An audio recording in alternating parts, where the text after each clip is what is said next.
Hi friends, ನಮ್ಮದು ಇವತ್ತು ಲಿಂಟ್ concrete ಹಾಕಿರೋದ್ರು ಅದನ್ನೆಲ್ಲ ಸೈಡ್ ಬಿಸ್ತಾ ಇದ್ದಾರೆ.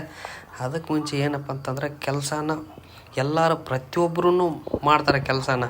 ಬಟ್ ಆದರೆ ಕೆಲಸನ ಒಂದೊಂದು ಇಟ್ಟಿಗೆನಲ್ಲಿ ಕೂಡ ನಮ್ಮದು ಒಂದೊಂದು ಬೆವರು ಇರುತ್ತೆ. ಒಂದೊಂದು ಇಟ್ಟಿಗೆನಲ್ಲಿ ಕೂಡ ನಮ್ಮದು ಹೆಸರು ಇರಬೇಕು. ಆ ಥರ ನಾವೊಂದು ಕೆಲಸ ಮಾಡಬೇಕು. ಯಾವ ಕಾರಣಕ್ಕೂ ಬೇರೆ ನಾವು ಕೆಲಸ ಮುಗಿಸ್ಕೊಂಬಿಟ್ಟು ನಾವು ಮನೆಗೆ ಹೋದ್ರೂ ಕೂಡ ನಮ್ಮ ಈ ಯಾರಪ್ಪ ಕಟ್ಟಿದ್ದು ಮನೆ ಅನ್ನೋ ಥರ ಒಂದು ಹೆಸರು ಇರ್ಬೇಕು ನಮಗೆ. ಆ ಥರ ಒಂದು ಕೆಲಸ ಮಾಡ್ಬೇಕಂತ ನಾವು ಅಂದ್ಕೊಂಡಿರ್ತೀವಿ. ಬಟ್ ಅದೇ ಥರ ಕೆಲಸನೂ ನಾವು ಯಾವಾಗ ಆ ಥರ ಜನ ಹೇಳಿದಾಗ ನಮ್ಗೆ ಆ ಥರ ಹೆಸರು ಬರುತ್ತೆ. ನೋಡಿ, ನಮ್ಮದು ಇವತ್ತೊಂದು ಗುರುಪ್ರವೇಶ ಇತ್ತು.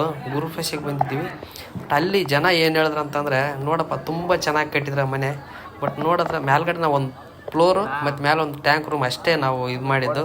ಆದ್ರೂ ಜನ ನಮಗೆ ಹೋದ ತಕ್ಷಣ ನೋಡಪ್ಪ ತುಂಬ ಚೆನ್ನಾಗಿ ಕಟ್ಟಿದ್ರೆ ನೀವು ಅಂತ ಹೇಳ್ತಾರಲ್ಲ, ಅದೇ ನಮಗೆ ಏನು ದುಡ್ಡು ಕೊಟ್ಟರು ದುಡ್ಡಿರಲ್ಲ, ಇದಿರಲ್ಲ.